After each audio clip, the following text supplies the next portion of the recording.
Welcome to Dare to Dream. This is Debbi Dachinger, your host, and today's show features Althea Lucrezia Avanzo, who is a light language Jedi. Althea is also a galactic contactee, plus Akashic and psychic healer.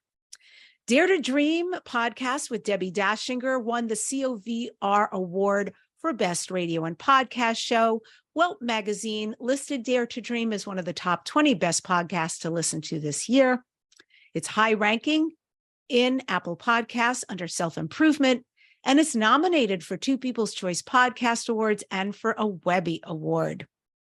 This show is sponsored by Dr. Dane here and Access Consciousness. We love them for being with us all these years. If you want to learn energy work, become a facilitator, or go to one of their classes, go to Dr. Dane here, HEER.com. I'm Debbi Dachinger. I'm a book writing coach, and I take your book to a guaranteed international best-selling status. I also coach you on how to write that book. I'm also a boutique publicist. I manage just a certain amount of people who are spiritual messengers out in the world to get booked on radio and podcast. And so I teach you how to do the same, how you can be your own publicist and start getting booked on podcasts and get massive results, increase your business and spread your light, which is exactly why you came here at this very auspicious time. I've got a free gift for you so you can learn how to do this on your own. Go to DebbiDachinger.com/gift. It's DebbiDachinger.com/gift. My guest, Althea Lucrezia, is a light language channeler, galactic contact, Akashic and psychic healer, Reiki practitioner, Kundalini yoga teacher, plus tarot and divination astrologer. She was born in Milan, Italy, and has traveled and worked perfecting her craft worldwide, eventually settling in South Africa. Althea has had psychic and intuitive insight and prophetic dreaming from a young age and decided to pursue this as a career.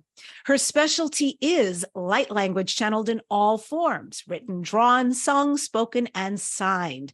Althea does a lot of timeline clearing on both an individual and collective level. She channels 5D and higher dimensional frequency codes, and she anchors them in the 3rd, 4th dimensional matrix construct to help raise the planetary frequency. If you want to learn more, go to her name, althealucrezia.com. And with that, I welcome the beautiful Althea to Dare to Dream. It's great to have you here. Welcome. Hi, thank you so much for having me. Very grateful. Thank you. Thank you. Yes, yes. And Althea, you've traveled the world and you ended up in South Africa. I love to travel. I haven't traveled near enough that my love is. And I am curious about other countries and cultures. So why South Africa? What was the draw to put your roots down there of all places? So it was quite interesting because I've been here now for about 12 years, but I only came to the deeper understanding in the past 3 or 4 years why I was moved here. There is specific energetic points that need to be activated on the land here, and there's specific ley lines and grid structures that I have been working with energetically. So I actually travel quite a bit around the country. I was in Cape Town for about 9 years, and I was relocated more up north, where I've been doing some work on the grid and on specific areas of the land as well. So yeah, I think that's kind of like part of it. I do obviously still love Europe. My roots are in Italy, so I do travel back and forth. But I generally kind of like go where I get sent, if you can say it in that way. So this is, you know, the energetic reasoning behind it. And it's quite interesting because my whole family was relocated here. I mean, I think it was part of all our contracts on a karmic level, and for lessons and experience. So my parents also live in the country here. So we all relocated, and they actually moved here here before me. So they moved here like 15 years ago. And a few years after that, I decided to come this side as well. And my plan is to keep my base here on this side of the world. Amazing. I know that you've said that your main energetic imprint is of the rainbow ray spectrum. What is that rainbow spectrum that you exist on? Can you explain that? Yeah, so basically, I seeded, well, one of the first lifetimes when I seeded that I remember is in Pleiades.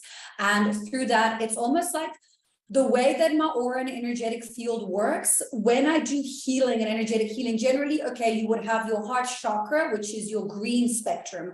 I work on a rainbow scale color. So my imprinting of healing covers it obviously covers more than what the visible and conscious mind's eye would be able to see. So if you could explain it, it would be a rainbow spectrum of more colors than the ones that we can see, you know, with our human eyes. So I don't know if this kind of explains a little bit. Sometimes it's quite complex to conceptualize and explain these concepts in, you know, what is our human English language.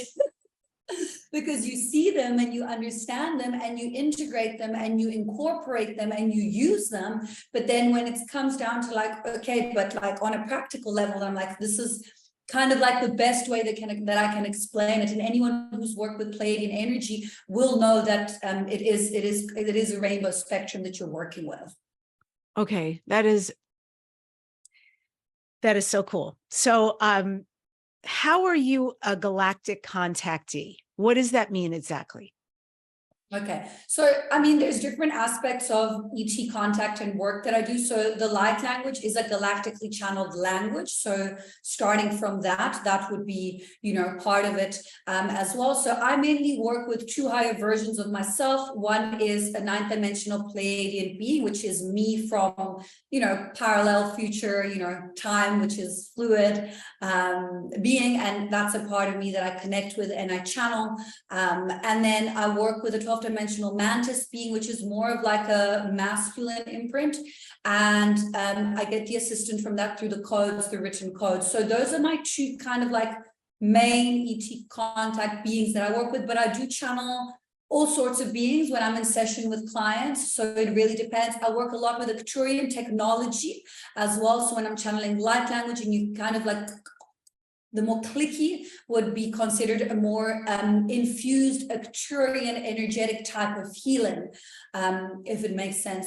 So I've heard you do that before, and I thought it was insectoid. I didn't realize it was Arcturian. How interesting. Yeah. Because is that how they communicate, or do they communicate with telepathy?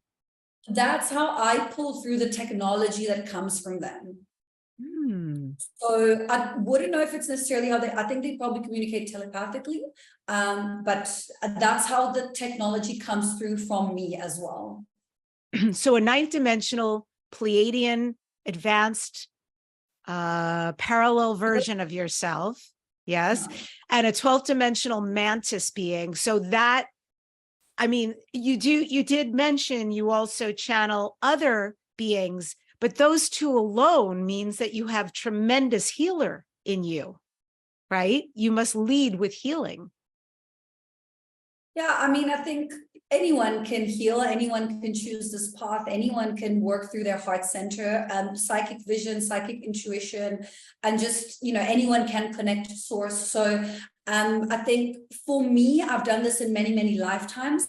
So it comes very naturally to me. And I've done the work on clearing the karma in previous and parallel lifetimes as well. So that in this one, I was able to step into this version of myself. But I think it's important for people to know that anyone can really, you know, do healing and do energy work and help and assist on a planetary and on a collective level. Some people, you know, I think people have different roles. Some people have, as I said, done this in many lifetimes, so it almost comes easier for them. But yeah, anyone can channel, anyone can connect to these high vibrational frequency being. We all have galactic DNA within us. on a physical level. So even just through that, anyone can connect. So yeah, I've also had experiences with kind of like hybrid being and the hybridization program. So I do speak about this every now and then on my interviews, and that's a little bit different from the beings that I work with now. So when I was about 3 months old, I have this memory that I was basically taken up. Some genetic information was taken from me.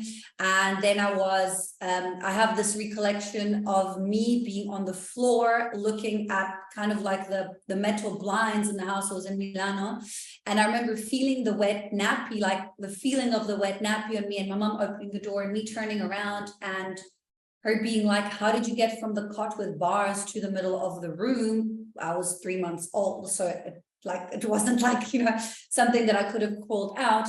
And I've always had this memory. And then when I went in hypnotic regression, I did the QHHT, the Dolores Cannon method a few years ago. I realized that was the first time that I was taken, and they took some genetic information from me. And then back in 2019, I had 2 different experiences, but to conclude this one, in 2019, I had a vision of a hybrid child, like a boy that was like maybe 7 or 8, so it must be like maybe 12 or 13 or something like that now, that came to me, and I cried for like 2 hours. I was just sobbing because I could feel the love. He spoke to me telepathically, and he said, wow. No, I'm a part of you, and this was why that happened. So that's one type of contact that I had. And then back in 2018, I had a very, very, I don't want to say like negative, but I had like a very interesting karmic lesson, which allowed me to release fear, because I was scared of some certain types of beings. I was basically sleeping. This was in Milano. I couldn't fall asleep that night. It was the next day I was flying to South Africa, and I had gone through certain experiences these past few days that had put me in a vibrational frequency that wasn't the best one. So I was feeling a lot of pain, guilt, shame, anger. I was just moving through emotions, right? And I couldn't fall asleep that night. I was sleeping on the ground floor. I was in my friend's house in their bedroom. And because it was so hot, it was a safe complex. We had, the window was open because it was very hot. It was like September. Anyway, long story short, I couldn't fall asleep. Around 3 a.m., I eventually fall asleep, and I'm in my astral space, and I'm running. So I have a very, very active astral space. I've been able to lucid dream since I was like 6-7 years old. I do a lot of work in the astral realms and fourth dimensional density. I do a lot of work on the planet. Like, I really, really try to use as efficiently and effectively as possible my time in the astral as well, to benefit, the planet, the people, and in every way that I can. So anyway, so I'm running, and I'm very conscious of what is going on. And all of a sudden I see like people next to me, like start like dropping dead. And I interpreted this as a warning. And then as I hide under a table, I start feeling physically being prodded in my lower back. So then my soul gets thrown back into my body, and I wake up. And as I get up, I turn my head, and there's the bed here, and I'm on the bed, and there's a wall next to me. And between the wall and my bed, it must have been 1/2 meter, there was a gray being in my face. Like it was wearing like a gray shirt with like a round collar and sleeves like that. And it was tiny. It was tinier than a human. So I saw that. I mean, that was like a good, maybe like 3-4 seconds that I saw it, and it looked, and then I was physically pushed back into the pillow, and I heard kind of like scuttling out and moving outside of the window. And then I got myself up. I was completely drenched in sweat. I was absolutely terrified. Like, I was so scared, because I knew what had happened to me. I knew these things were going on. I didn't think it was going to happen to me. It took me the first thing I did, I got up and I closed the door. And at the same time, it was quite crazy, because the dogs were barking really loud outside. And I looked at the clock, and only like 2 or 3 minutes had passed. So all of that happened like as soon as I fell asleep. It was mad. Then I got back into bed. I was frozen for about 2 hours. I couldn't even like get back up to go to the toilet. Then I got up, and then the next day I was flying out the country.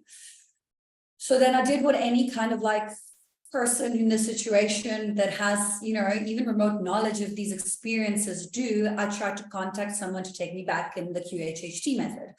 So I think I contacted about 5 different hypnotherapists, and eventually the 5th one, she told me she was also a psychic for about 9 years. And I said, okay, this is the woman I need to go to. So I was guided to her, and she brought me in. I was in for quite a while, and then she brought me back. So then this is where the interesting part happens, because this is when I then understood the quantum realm, and I really had like a cognitive knowing of what really goes on beyond our 3rd and 4th dimensional density. So I was taken back there as my higher version of self. So I was taken back, and I was taken above me, and I was looking at the scene, and I saw that there were 3 of them. And then through the guidance of the woman that was, you know, that did the QHHT for me, I looked at these beings and I said to them, you need to leave. You shouldn't be here. I don't give you permission to be here. You need to go. And all 3 of them turned and looked at me as the higher version of myself. Like I even have goosebumps now. Saying this story. And as that happened, it's almost like something clicked. They realized, they're like, this shouldn't be happening. She shouldn't be able to navigate the quantum field. She shouldn't be able to be like, no, this is not what we signed up for. We need to go. We need to leave. And so then they left, and they left through the window. And I drew them also. They were grays, but it's weird. They were almost wearing almost like a shield over their back. I don't know how to explain it. That almost made them look like cockroaches. Like that's the best kind of way that I can describe it. So this was necessary, and I then obviously went into the experience even years later, and they said to me it was necessary for my development and for me to believe, because if I wouldn't have had something so intense, I wouldn't have believed. And through the belief, my perception switched, and I said, okay, well, if there's not so good beings, then there must be like really good beings. So why don't I try to connect to the really good ones? And then that kind of like escalated into, you know, more of my awakening and what I do now and the understanding of it. So this was quite an intense experience that I had, that generally is quite interesting for people to hear about. And you have contact today. It sounds like you were able to program, if you will, this is acceptable, this isn't, which is great and powerful. And if you are contacted, who actually do you have relationship with? So a lot of them come to me. Like I actually have to say no to most of them, because it's like I can't. Some of them come to me for work, some of them come to me for assistance. Like there's a lot of beings out there. And a lot of beings who are very interested in humans. So it's not like they want necessarily, you know, like good or bad things. Well, if they want bad things, they're not even allowed in my field. But so the way I work now is I've actually worked through portals, but then I've got spaces of time where I just close them. I'm like, no. I mean, it got into a point where they wake me up at 3 a.m. and ask me to sit in my pyramid and to do work for them. And I was like, no, like, yeah. So I get a lot. There's only a certain type of beings, and there's only certain beings that are part of my family that are allowed to do certain work on me. I have a team of about 300 beings that I work with. And so it's almost like not a hierarchy, but there's the ones that are closer, and then they expand and delegate to the other ones, and then they expand and delegate to the other ones, and so on and so on and so on. But most of them are versions of myself, of other timelines, and because of the soul fragment retrieval work that I've done, I've been able to integrate pieces of that, so that it's almost like I operate most of the time from my multidimensional aspect of self. So I'll wake up in the morning and I will have done astral work on like 50 different people, and I'll get 50 people messaging me being like, oh, you were doing astral work on me, oh, you were doing planetary work here, oh, you were doing that there. Even as I'm like speaking here now, there's other versions of myself that do other stuff and healing. I don't necessarily control per se all of it, but because of the vibrational frequency that I hold and the structure that I maintain within my grid, they are all working to assist, you know, on a collective level with unconditional love and on service to others. Well, I'm glad I'm on your list now. So maybe I'll make it one of those nights into the work you're doing. It sounds phenomenal. And are you exhausted when you wake up? Do you feel like you had rest? Or is that not even a problem? It's just not part of the situation. So that's a very good question. I used to get a lot more exhausted now because I work through these multidimensional aspects of myself, not really, but I must say I'm very, very structured. Like I'm very good with my exercise, eating habits. I'm very healthy. I get my 8 hours of sleep. If I don't get 8, sometimes I'll get 6, sometimes I'll get 9. And with me, it's quite funny because my mom always makes fun of me that she says that I can just sleep like that. So what I'll do is, sometimes it'll be like, okay, we need to send you information, we need to send you stuff. Sometimes I'm managing like 10 clients in a day. Okay, after like 3-4 clients, I'll sit down, close my eyes, I'll go in for what would be in your time space here, maybe 2 minutes, maybe there it's 20, whatever it is. I get recharged. So they send me stuff to like recharge me, and then I wake up and then I'm like 100% again. Like I can, yeah, I did that today. Actually, I had like 15 minutes. For 10 minutes, I put my head down, and it's funny because I don't even need to like put an alarm, because I'll just wake up just before I need to hop off on the other client. So it's kind of like a kind of like a healthy relationship that I've developed, you know, with my guides and higher versions of self, to be able to make sure that I take care of my physical as well. Yeah, you're a self-regulating battery. You're self-recharging. That's beautiful. And then they help recharge you. That seems like a win. I can't imagine you could do your work without having that ability. That would be truly exhausting.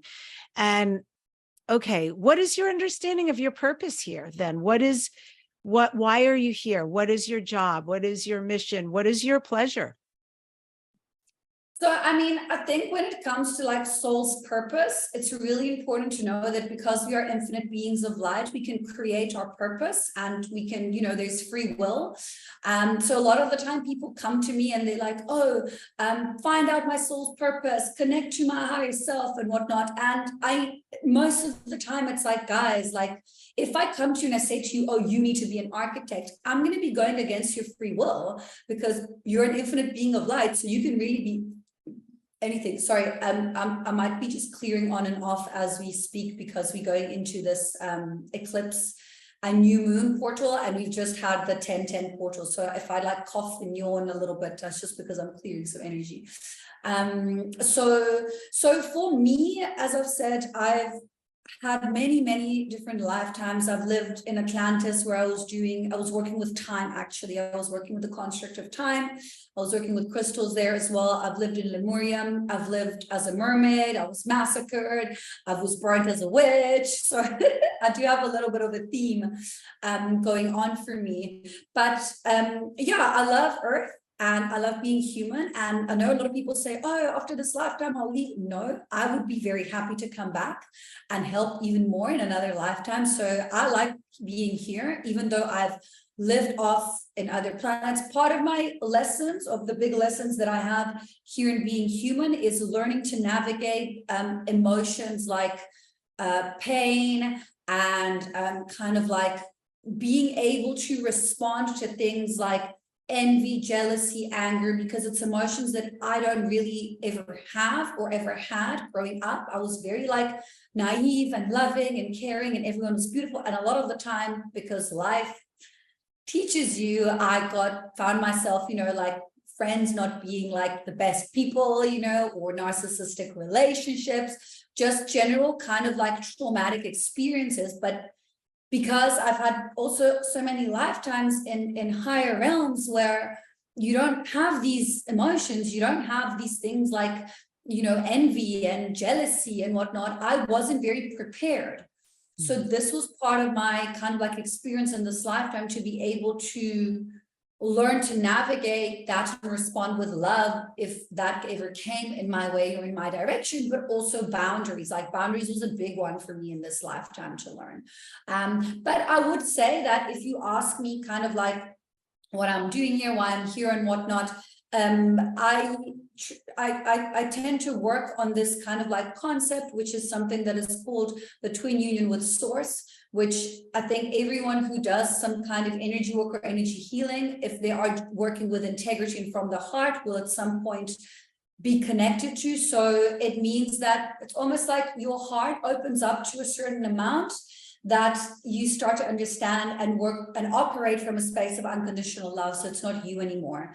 It's about the bigger picture. It's about the collective. It's about what it is that you can offer and do for others. You know, it goes beyond your own personal needs. And it's kind of like a thing now in the community where a lot of channelers or a lot of people haven't necessarily done this kind of work and are bypassing the heart and channeling only from up here, sort of thing. So for me, that was, for me, that is a really, really important thing. So if you have to say kind of like how I operate and where I work from and what I do, I would say that I try to operate from a space of unconditional love, from communion with the source and with integrity, and really try to navigate my life through the heart center as much as possible. Absolutely. And I resonate deeply with a lot of what you said. I feel also, I mean, I never put it in that context, but I have to say, I am highly aware that I came in as like a child of joy is the best way I can say it. And that I didn't have the skills to deal with a lot of trauma or pain or betrayal or these things you're talking about. And I've gotten way better, still learning. And yes, to the boundaries, it is so tremendous to the self-care and the path. I am right now in my life experimenting with new iterations of boundaries.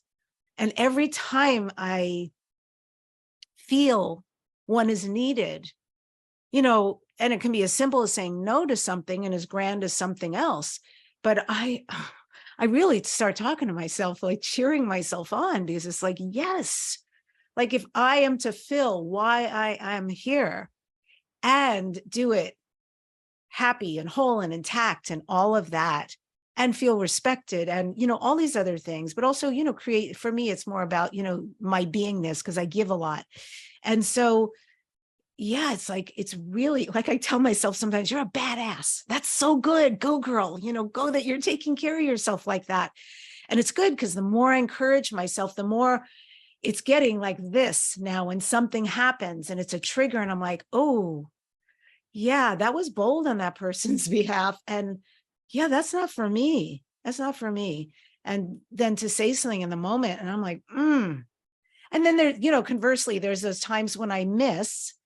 It happened last night at dinner with somebody. And yeah, there was a moment where in reflection, I realized, oh, I could have said something there and that would have been quite beautiful for both of us, actually. And so I'm learning. It is a big humanity, earth being learning scale. Yeah, for sure. Something that I always say is if people struggle with boundaries, rather overstep them, put more higher boundaries and then take them down a little. That's going to be easier than you trying to get from here to here, because then you won't really have like a measurement and you won't know what's good for you, you know. So rather kind of like overstep them and put higher boundaries and then take them down a little. I find that tends to be easier. Yes, absolutely. And I will share, somebody taught me something beautiful many years ago. And that is, if somebody asks you a question, I mean, we generally know if we're a yes, and if we're a yes and excited, we say yes. But if somebody asks you something and it's a little bit wonky in your space, just to say, thank you for asking. And I'm not clear, but let me sleep on it and I'll get back to you. I'm like, oh, I love that. Give yourself space and capacity and, you know, you'll know. Yeah, always. It's the same for me. Like, rather don't say anything or say, you know, take your time to think about it, than saying like a rushed yes, you know. So yeah, for sure, definitely. And I find that because, you know, we live in consumeristic society and people-pleasing programming, and, you know, we get taught that we need this external thing to be happy and this to be happy, you know, and we need to please, and if we don't make them happy, then it's not okay, you know, like. It's quite deep reprogramming that needs to be done, especially the feminine wound, you know, especially for the woman, you know. So I find that boundaries is a very big one on a collective level. And I tend to find that boundaries and abundance go hand in hand. If you're firm with your boundaries, then you're able kind of navigate life in a way that is more abundant. If you struggle with your boundaries and you're overgiving, there's nothing left, and it almost comes from a space of lack, and therefore the frequency will reflect in everything else around you as well. That's great. I love that. I'm just reflecting as you speak. That I've never heard that one before, and that's cool because I've stepped into so much right now, so much good, so much opportunity. Yeah, there's a lot of yummy right now. And it's also causing me to say, with this, I actually need even bigger, more loving, self-loving boundaries. So I resonate with that. And what you're talking about right now, I want to parlay that a little bit into trauma and into ancestral wounds. And I know that's something that you work on. So how do you, Althea, see them? How do you see them in somebody? How do you release them in somebody? Okay, so it really depends. I generally work in the Akashic records. So I'll go in. So let's say a client. May I ask you, do you work on Akashic records or Galactic Akashic records? I work on both. Okay. Yeah. Depends. Like it depends what is needed for the client at that moment in time. But I work on, yeah, I work on planetary records as well. It really depends. There's the way I see them is like different grids. And then there's like planetary grids, galactic grids, solar system grids.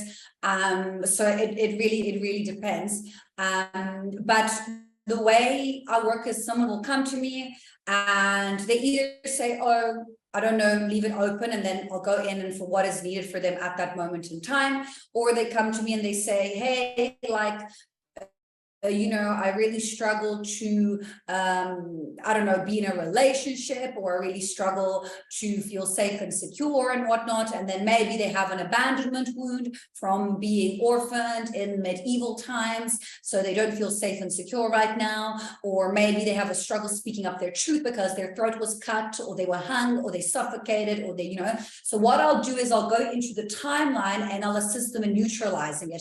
By me giving them knowledge is already halfway there to healing it. But then what I do energetically is I'll almost see it like as a cord, like as a cord of timeline, and then I send it love and I send it healing. And then I say to them, guys, you also need to sit down, listen to my words and to what I've said. And then they send healing to themselves or to the experience. What I also do is I work on clearing karmic ties between family members, partners, or things like that, just to assist them in moving on and navigating forward.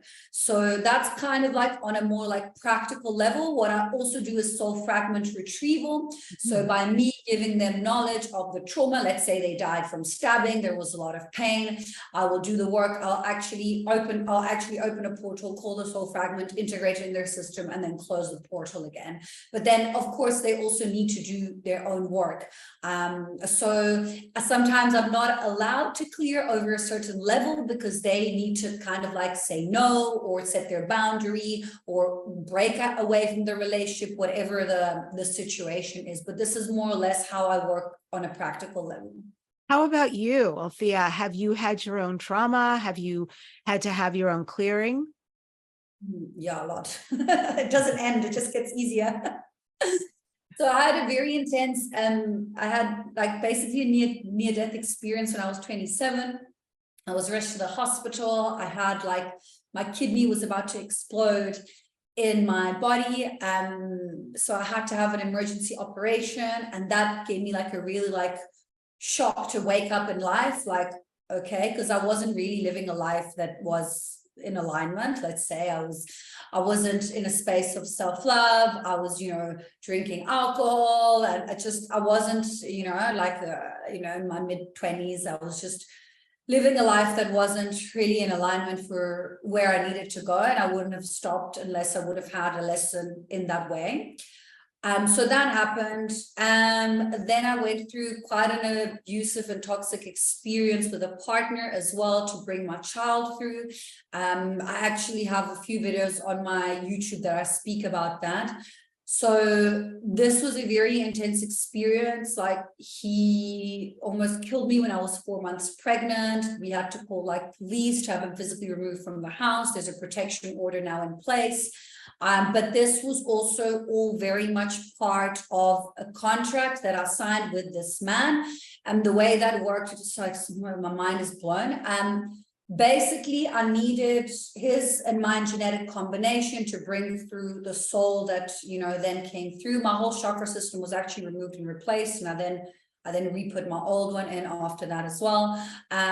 So that was quite an intense experience that I had. It wasn't very long. It was only a few months that we were together because this child had to come through. It wasn't meant to be a union of a relationship. It was just meant to be a karma kind of like connection to bring through the soul, and then it was meant to dissipate. But in those few months, I released all attachment to I released all attachment and control to everything. I didn't have any control over my finances. He stole all my money and I was in debt. I had no control over my body because I was pregnant. I had no job because it was COVID lockdown, so I didn't have any income. Everything, all my certain like things in life got taken away from me. And only because that happened to me, that I was able to be okay, like then rebuild myself and get into a space where now I run a successful business. I'm a full-time mom, single mom, and you know, and I'm in a happy space, and I've built up, you know, my self-confidence. I help a lot of women navigate through that as well. But that definitely was a very pivotal experience. It took me a while before I was able to be in a space of objective observation of it, so where it doesn't really cause me any stress or trauma or PTSD to speak about it. Like, I send love and healing to myself, to the experience. I still uphold my boundaries. It doesn't mean that, you know, my boundaries need to go down. You can forgive, but you don't necessarily have to forget. But I would say that was, yeah, those two were the main experiences with the ET experience that I had in 2018. Those were the main ones that catapulted me into my journey and into where I am now. Yeah, powerful stuff. And it's nice to be in this position, to be able to look back and recognize this was part of my path. It was part of my awakening. Wasn't fun, wouldn't repeat it, but needed to happen. Big, broad shoulders to take all of that on. And I know light language is your thing, and you do it in so many different forms. First, I want to start with, so I know what I feel energetically with certain people with light language, but can you explain what I've heard it called, like the language of God and the language of the cosmos and all sorts of things? What, in your estimation, is light language? Okay, so it's to an extent a galactic channel language, but an expression of the creativity of the soul, and it anchors and navigates in fifth dimensional density. So it goes beyond the rules of space and time, so it gets integrated on a quantum level. Having said that, everyone's light language is subjected individual to themselves, but it can have infused energies of Turium, Palladian, Mantis, whatever it is. It works directly on the DNA structure.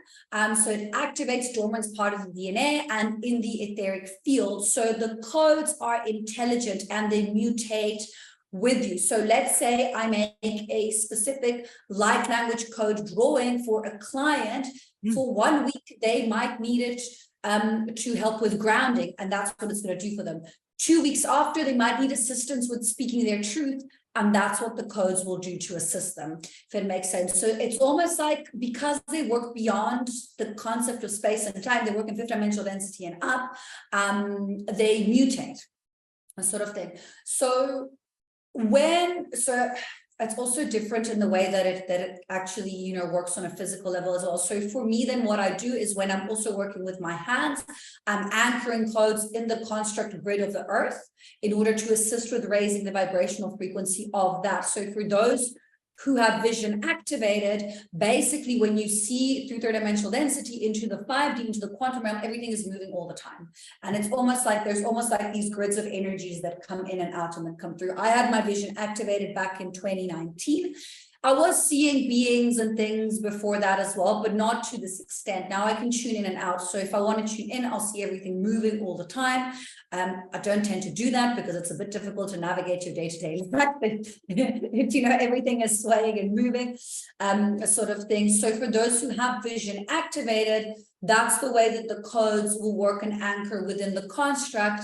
And they do anchor in the 3D, but then they kind of like raise the vibrational frequency. I don't know if this explains and brings some clarity to the concept. Yeah. And okay. And then the chakra planetary alignment activation, what is that? Okay, so that was an activation that I was sent back in 2021.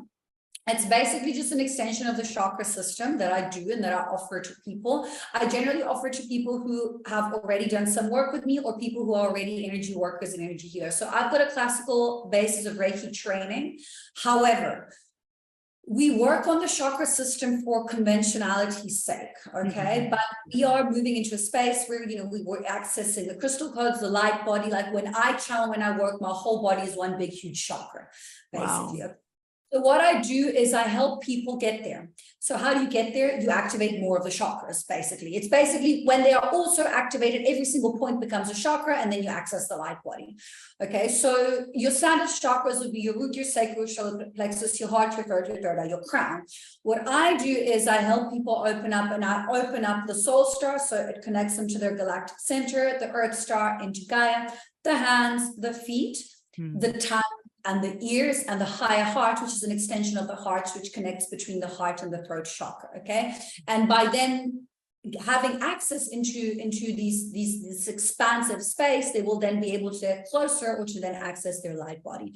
I was sent this, I remember it was Joburg, and it was, I had to go and work in a ceremony the next day, and they kept me up the whole night.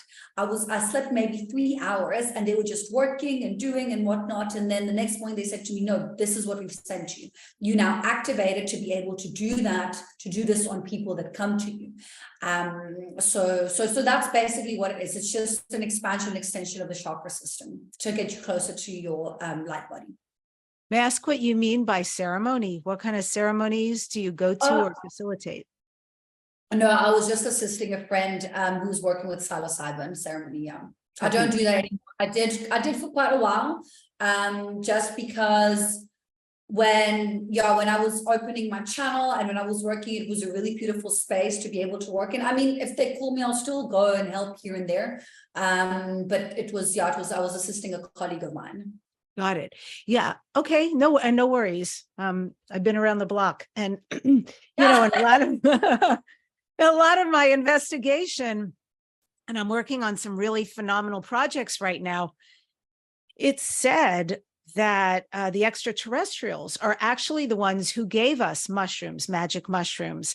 And there are certain alien races who, when they come to Earth, they choose to ingest psilocybin because it grounds them here. It allows them to operate in this gravity, in this, kind of culture that we've got here energetically, because it's so much lower and more dense than what they're used to. So, and I've, even as far as ayahuasca is concerned, I mean, that's another thing I've been looking into, the fact that it was first discovered in South America, and out of the tens of thousands of plants that are in the Amazon, how did these people know, oh, if I take these two plants and put them together, it's going to create this kind of healing result and this kind of psychedelic?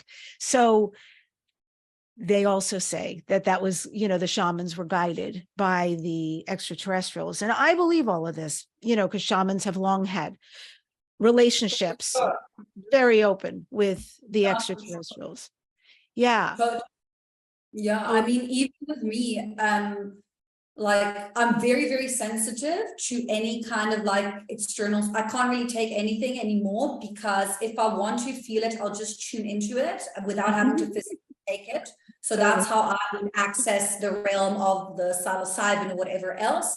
But when I have taken in the past, so what happens with me is basically my channel just opens up more, and they from up there, or from whatever way that they see through frequency, they see that the frequency is that. So they're like, okay, let us send her all this stuff to clear because she's so open and she can clear. So I just end up like clearing exponentially, and yeah, so basically that's how it works for me. So I don't really, but I can tune in if I need to, if I want to. I do work occasionally with hape, which is the shamanic tobacco. I find it a very versatile tool, and very useful to cleanse and clear the system. So I do occasionally work with that. I do think that there is a bit of an abuse of plant medicine at this moment in time on Earth. Like I think some people are, self-proclaiming themselves shamans, or like taking to, there's a lot of people that come to me that I need to decord from certain ceremonies because they go in, they don't know if they're coming or going, the people aren't holding the space properly, and whatnot. So, but I do think that in the end, it is like a beautiful tool that was given to help us and to assist us by high vibrational frequency beings, for sure. I am so with you. Thank you for saying that. I think that's so important. If people understood, okay, well, let me go there for 1 minute. Let's just make this an educational moment, because there are people who sometimes come to my show and say, I've been thinking about doing it, and they will appreciate this. So let me just say, a shaman is not somebody who took a 3-month online course. Truth. It's truth. You know, these are people who were chosen by their ancestors. And a lot of the time, these shamans wouldn't have preferred to have become a shaman, but they don't have choice. They're going to have a shit life, or they're going to become a shaman, right? And then something predicates it. There is usually a physical illness, a mental illness, a near-death experience. They've been hit by thunder and lightning, and something gets born in them. And then to be activated, what they go through, it's humbling. It's humbling, the choice and the path they choose. And then on the other side, of course, they're given so many gifts of service to their community. They're beautiful beings. I'm so big into it and so appreciative of what they brought to our channel, our planet. And the fact that they were able to, what is going on? Am I channeling? The fact that they are able to, at this really interesting time, and I think that's a lot of grace for a culture, an indigenous culture that's been so dismissed, that they have given us these tools of ayahuasca. And so with that said, if you're considering doing it, you never have to do it. It is not for everybody, but if you do, please do your research. Please find a real shaman, a real healer, a real curandera, medicine person who will sit over you and be safe, you know. And even when you're in medicine, I'll say, you always know truth. You always know truth. You know, do I drink more, not drink more? You're not lost. You know.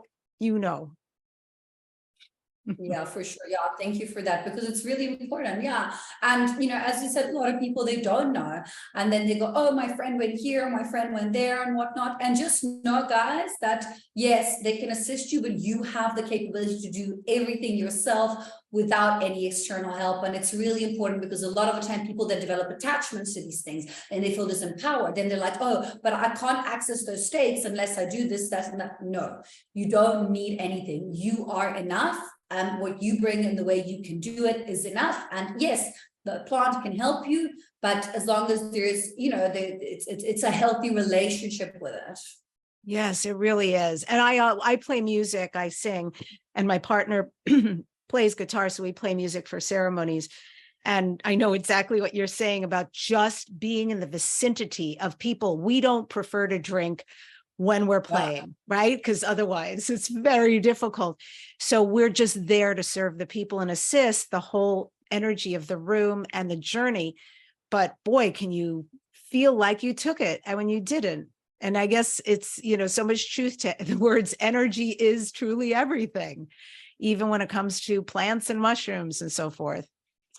So I want to get back to channel light language, and because you said a few things I loved.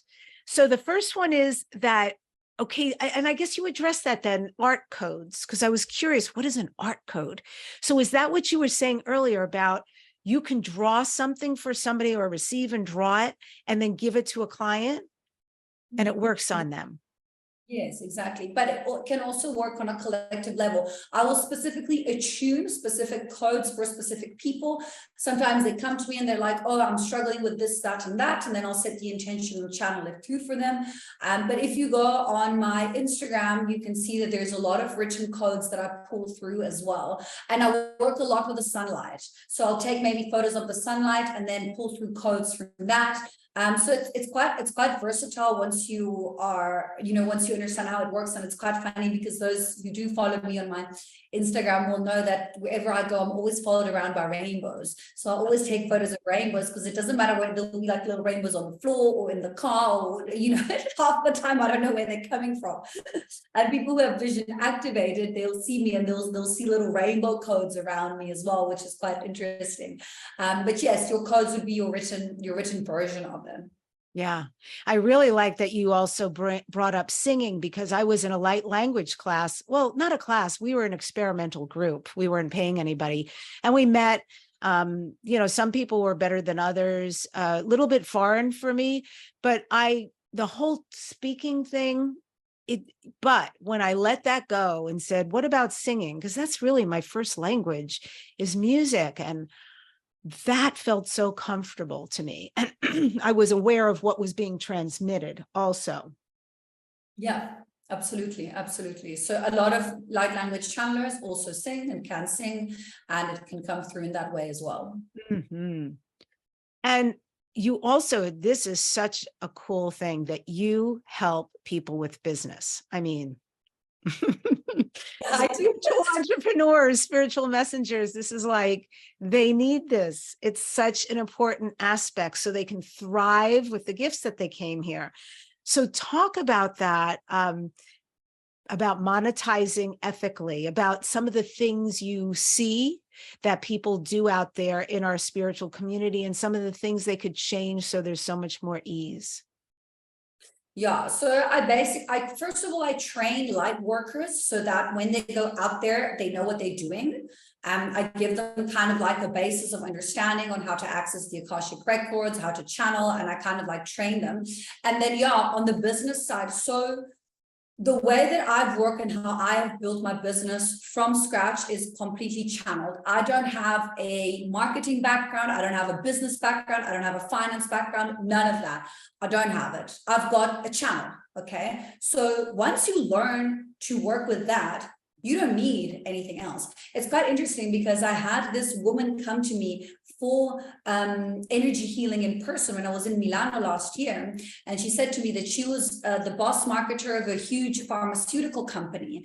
And I said to her, well, what can I do better in the marketing? Do you have any advice? And she says to me, she's like, no, what you're doing is textbook what we do and what we teach, but I never studied any of that, So I think it's really important to work with integrity, and your life and your lifestyle will reflect your business, your clients. So if you are lying to your partner, or you are lying to your friends, or you generally lie, you're not in integrity, your work is not going to go well. Everything needs to be in alignment. So your thoughts, actions, emotions, and words need to be in alignment. So that's where the integrity comes in. You say something, you do it. If you can't do it, then you say, oh, I'm sorry, I can't do it. But if you are nice with your clients and whatnot, and then you go home and you start shouting at your kids for no reason, or you let go of anger in ways that are not healthy, then you're not living in integrity, you're not living in alignment, and you're not going to be successful as an energy worker. I mean, you might in some aspects and others, but it's not going to last. It's going to crumble. You're not built on a foundation that is solid. So what I teach is, I teach the integrity. I explain to them how it works from the aspects of social media. This whole thing here is a whole other dimension, your technology. So how to work with that, how to work with the social media, how to work with, things coming and going. I teach protection. I teach gridding. I teach grounding. I teach structure. I teach discipline. It's really important to be structured and disciplined, because being in flow and in alignment lies between surrendering to the divine will of the universe and having structure and discipline. We're not in fifth dimensional density as of just yet. We're still navigating the 3D and 4D, so you need structure. Like everything, if you're committed to raising your vibrational frequency and working on your spirituality, you're going to become spiritually stronger. If every morning you wake up and you meditate for 5 minutes, you're going to become better at it. All the energy that you put in your spiritual practices is energy that comes back to yourself. You're not putting it into anything external. So you're going to become spiritually stronger. You're going to raise your vibrational frequency.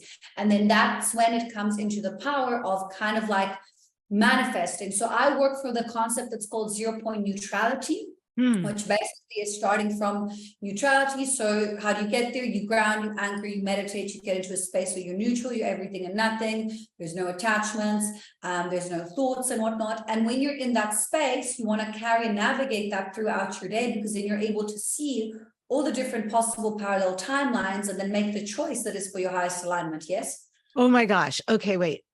So I'm ingesting that.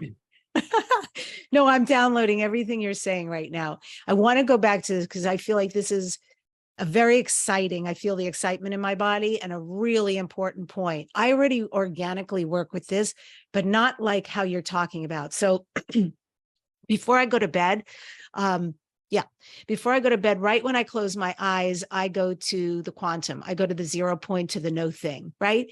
And into the no thing, I basically put the things I prefer. And so let it all work on my behalf. And at some point I drift off to sleep. I couldn't even tell you. So you're talking about doing a meditation, going into this no thing, there is no black, but we'll call it a black space. And from that space operating from there during the day, that is what I don't understand. I'll give you a practical example of like the exercise and how to do it and how to bring it and navigate throughout your day. So let's say someone wants to manifest financial abundance, okay? Because financial abundance, it helps you with, your life and living and whatnot. We need money to live. So first of all, ask yourself, why do you want to manifest financial abundance? Let's say that you want freedom. You want to be able to be free to travel, whatever.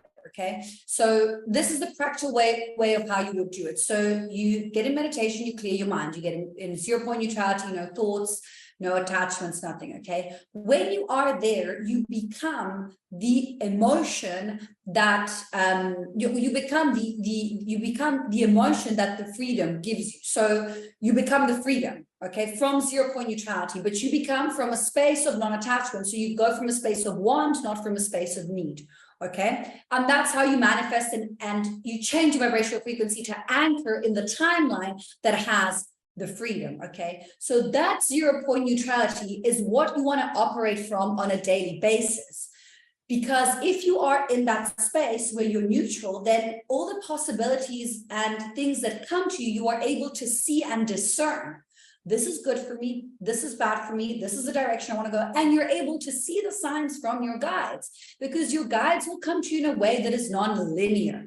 They're going to communicate through the elements, through the animals, through the numbers. But if you're too busy worrying about the past or the future and you're not anchored in the now, in neutrality, then you're going to miss the signs and you're not going to take the steps that take you into that highest alignment. Does it make sense? It's two concepts overlapping here that I put together. Yeah. Oh, genius. This is genius. I love that. Thank you so much. Yep. I just ate that and am assimilating all of that.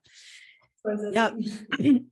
So in business, then how do we powerfully target our market? How did you figure that out? How did you know how to target it? How did you know how to bring in the numbers and the followers? Obviously, I mean, I just have to say this because I was just in a phone call with somebody I'm about to hire, and it's really truth. You can have mad numbers, but do you have engagement? And that's everything to me. And I'm talking to all of you, but I'm talking to the universe. I'm talking to how business is, what I do out in the world. If I don't have engaged people who are responding and commenting and signing up and following and coming when I speak, and, all the things I'm doing, coming to watch the film I make, whatever it is, that's what it's about. That's building your tribe and your community. So how do you do that? How do you recommend we do that? So for me, it was quite interesting because even when I had only a few thousand followers on my Instagrams, I was already booked for a month in advance. So I never had that kind of problem for me then. And then the followers just arrived after sort of thing. And that obviously helps and whatnot. I think it obviously helps if you talk and are natural and are yourself and show your face. That's the thing that I see a lot of people struggle with. A lot of clients that come to me, they're like, oh, but I don't know how to speak on camera and whatnot. It's like practice, it just gets easier the more you do it. And then I've also learned that people like easy. So easy website, click, buy and whatnot. It needs to be kind of easy and user-friendly, in a more practical aspect. And then I find that for me, it's like a wheel. Okay. So the more I give, unconditionally, the more I do, the more I help, the more I assist, the more universe brings me back paying clients. So I give a lot of free work, free content, free healings, free lives, and I love doing it. It's my favorite thing, the more I do that, because I'm giving out, because I want everyone to be able to benefit from my healings, even if they can't necessarily afford afford my one-on-ones. So then I've got different options. I've got options that are for like $9 or $10, and then options that are a little bit more, and then I've got options in between and whatnot. So for me, I just try to be as versatile as possible so that everyone can access my content, and it's not just for people who are in a certain range and want to spend a certain amount of money. And I find that kind of like wheel system works, and like the more I put out, the more I give, the more I do on a collective level, the more I get rewarded. And I think it's hard, it's a little bit difficult to anchor in it, but once you're anchored in it, then it just goes. You know what I mean? Like you stand in your integrity, and you stand in your truth, and you stand in your heart. And then also knowing when you need to take time off. Like the first 2 years, I really worked on my business, and like I hardly took any holidays, like really focused and whatnot until I built it. And now I'm at a point where I can't actually, like this week, I only worked 3 days because I wanted to take like an extra 2 days off after the weekend, So it's finding your own balance and what works for you, and finding balance and using your time efficiently, I guess, as well. But for me, it comes back to the structure, to the discipline, to the being, I'm very structured. I'm very structured with my yoga. I'm very structured with my exercise, with my eating. Like, it's not easy. To an extent, you progress as much as you're willing to sacrifice until it's not a sacrifice anymore, but it's a part of your life. Like, I don't even drink coffee. You know what I mean? Like, I can't drink tea because it gives me palpitations if it's too intense. I only drink like herbal things, and things like that. So, no, you don't have to be like that. Not everyone wants to, be an energy worker, but when you're working with a channel and you are offering this kind of service to someone, it needs to be as clean and clear as possible, because or else you're not going to be working in integrity. You can't be an energy worker and then go smoke cigarettes. It's like, it's not, I mean, you can, but it's not going to work. You know what I mean? Cheers. Totally. Yes. Thank you so much for that. That makes a tremendous amount of sense. And I'm so happy for you. I really am so happy for you. I'm glad you're in my sphere right now, and, going forward, my awareness. I love what you're doing here.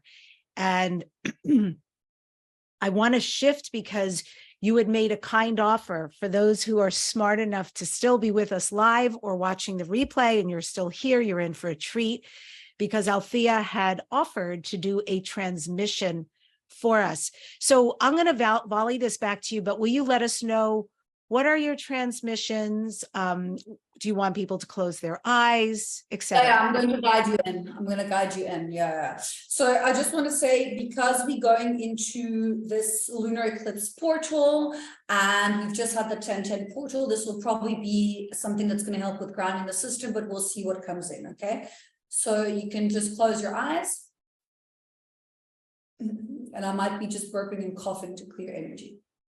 As we anchor into the body, find a comfortable breathing rhythm. With every inhale, you breathe in light. With every exhale, you release all that doesn't serve you anymore.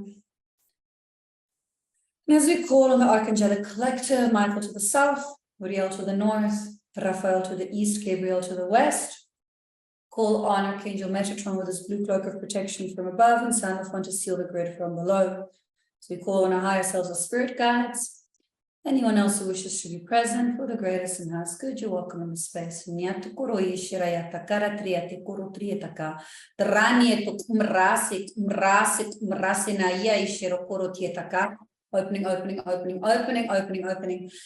Opening systems, opening. Rata kiera ta korokosiet karatiera ta krama rea treo korokoi shera ya ta katieta naya te karai shera ta kiera treta ita rei sare naya ta kria te kumrasi korotieta karasiera tra molat pulling in divine rays.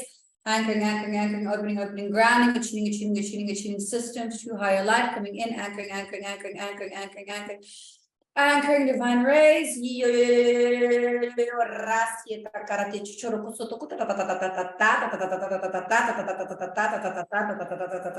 Opening, expanding. Expanding, activating blueprint structure, more light, anchoring, divine rays, aura rays, anchoring, attuning to more light, opening, codes of consciousness, codes of knowledge coming in, anchoring, grounding systems. Yatakiare to kumrasita taishira takat reateki nayate raeta rasiro tokuro ishira yatek aro ishira yatakarena takarai siro toko. It's going to be an emotional clear that I'm doing now. It's going to help with clearing through solar plexus, all the emotions, releasing, opening,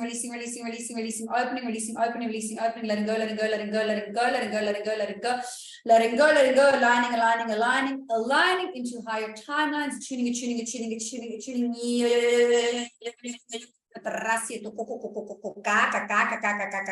terasi naya triate kiet kumrase kuro ti karate karo to kuna yetaka te siero to kuna yataka trinare atre okira shera taka tieno to kumara ishera yataka rea siero to activating into more light, divine rays, anchoring,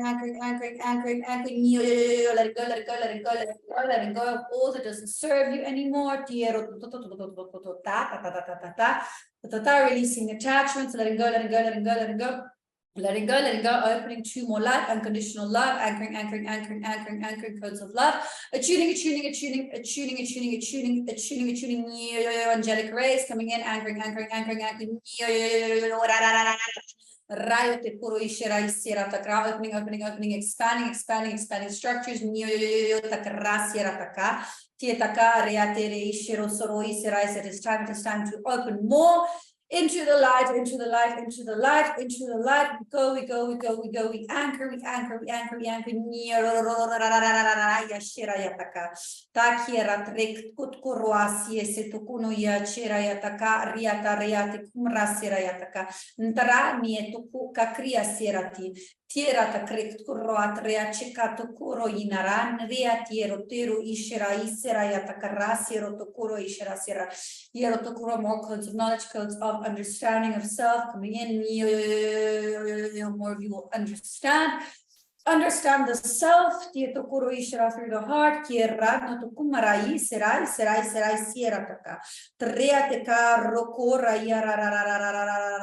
Expanding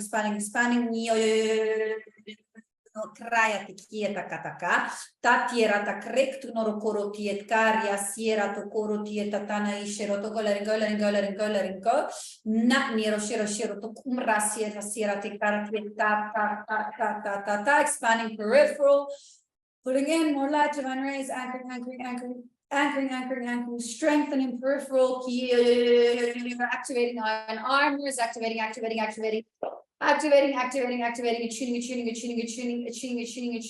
releasing shields, attuning,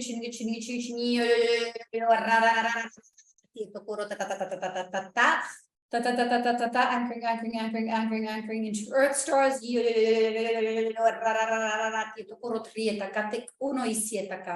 Namaria te ishero to koro ishera yataka. Trieta rek rakut umro ishera isera sero to koro itakara ishenataka. Tanya taka creachero kosietaka reo koro raya rea sirataka. Takrio to kori nana nietaka. Ratik kikia ratik Ariane ntashit mrasiera taka mrasiet kuratik eight kishi nayataka reasit mrasieta ka kuraisieta ka aroishinata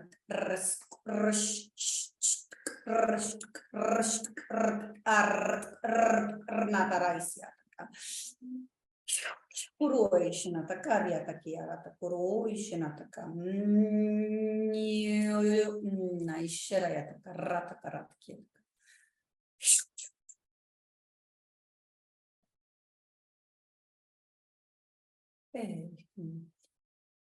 Anchoring ground back into the body. Just in your own time, come back to the present moment, into the now. And come back in. Wow. How are you feeling? Amazing. That was incredible. I felt like as you were doing that, my experience was that a lot of, okay, the best like allegory I can give you is like there was a jar full of all this amazing things that you were imparting to us. It was just pouring inside of me. And then all of a sudden you would slow down the language. And then I felt it just gently sifting and assimilating within me. And then you go quick again and more would come in and then it would gently sift. And with each of those, it was like the relaxation and the calm. And, you know, I was going to ask you for something in particular to do for people. And then I thought, no, I really want to see what you're guided to do. And of course, it was perfect. It was just perfect. Amazing. Yeah, generally when I do these live clearings, it's generally like emotional clearing, integration. And then obviously everyone integrates in their own way. So what is needed for you is different than what is needed for me, than what might be needed for someone else who's listening. So they will work, as I said, in an intelligent way that is for the highest alignment of the individual. That's beautiful. I love that people can listen to this replay and keep receiving from that download. Thank you so much for gifting us with that. Really extraordinary. And I want to ask you about Conscious Life Expo because we will both be there. You're going to be speaking there. Can you share a little bit about what you're speaking about and why people should come see you? Okay, I'm very, very excited to be there and so honored to be speaking like at this beautiful, beautiful expo. I'll be speaking on the Saturday night at 8 o'clock. I will be speaking about light language and how it is the new technology that has been coming in to assist. I will be doing light language transmission. I will be channeling live as well. I'll be explaining a little bit about the phonetics behind it and how those work and how it can come through in different ways, the different beings that can come through within the light language. So I will be mainly speaking about light language, but also like how this phenomenon is assisting, you know, and it is the new technology that's coming in to help and heal the planet, and how quickly it can help shift consciousness, like even how you felt now, how quickly it can assist, and it can literally make you quantum leap into a higher version of yourself. So yeah, just making it more accessible and more understandable to people, and then obviously channeling there as well. And I'll be again divinely guided to see what comes through and is needed for that. Yeah. And people can go, I'm going to have in the show notes, the Conscious Life Expo, so you guys can get tickets. Please go. People have watched this show in the last years, and I've met them at the Conscious Life Expo, and they said, thank you. I'm here because of you and because of this show. And really, please come. This is your conversation. This is your language. There's 15,000 amazing spiritual people from around the world who show up. And the speakers are bar none. The experience, it's the thing I look forward to every year. So I'm also going to be moderating a panel on Saturday at 2:30 p.m. It's called the ET Origins panel. I have some amazing experts who are going to be on that panel, including the beautiful Althea. So you'll want to come see her there as well. And Althea, this is Dare to Dream. What do you next dare to dream? What are your future dreams and goals? That's a big one. I guess for me, it's just important to be received in the way that I am, and for people to kind of like, even if one tiny minuscule thing that I say has helped like one person, then that's enough for me. You know what I mean? That's when I first started channeling and posting videos and entering this world online. Like I had zero expectations. So every second that comes, every day is a gift. Every experience I'm grateful for. I'm taking nothing for granted. So I guess my wish for the next year would just to keep on riding this beautiful wave and to keep on kind of like being present and assisting as many people as possible, and to continue healing myself, because it's really important that people know that like I also go through my own healings, and as I assist healing the collective, I heal myself. With every client that heals through me, I heal myself as well. So yeah, I guess that would be where I want to be, you know. Yes. Thank you for coming on the show today. Thank you for being you. Thank you for being brilliant, beautiful you. Thank you. And again, the URL to learn more about her is althealucrezia.com. It's ALTHEALUCREZIA.com. And I end today's show with this quote: "Through the sacred language of light, we unlock the boundless wisdom of the cosmos, transcending dimensions and healing souls. Embrace the journey of channeling, for within you lies the potential to connect with the universe's most profound energies." Subscribe to this #1 transformation conversation. Share it with people you know and love. Go ahead and comment. I do read them all. Next week on the show, I am featuring the amazing Chris Rael. He's a spiritual specialist, a cosmic chaperone, and a guide of ether physics. Thank you so much for joining us today. And remember, dare to create all your dreams into your reality.